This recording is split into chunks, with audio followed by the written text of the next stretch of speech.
In bố bài trên nào quan rồi cái tông nào ý à bài áo tí tông mà chém cái bè đấy tông à Bát tuan tati no na lera. in đi nó Jeda ka uror kanti ke jongle.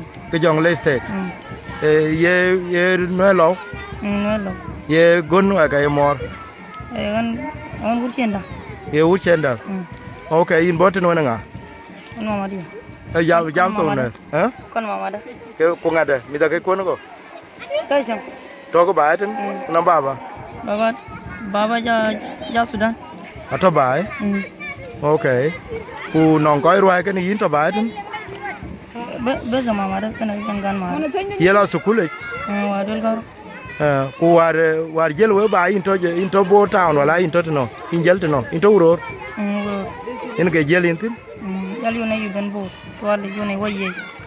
ok u jalo ye ok ye we kon chilo UN compound wala we to no Bas kon. Ye ne da murle yo na waye yo na yo gar. ok yin la sukule juman Na wa del gar. ok ku je jin nga kon lege na bo ba ete ne runo Baga 2014 wana ka fai wara.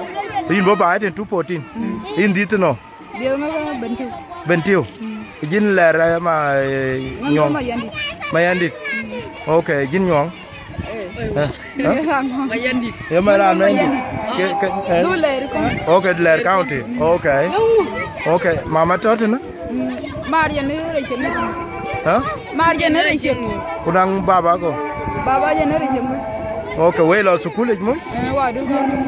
todul de Wa. ok todul de to na kam class kam Janti Wana nga Yes. 7. we P7. yo chala p7 so in you primary this year ma This year ba nyuki. ok Wala ito kan bet class.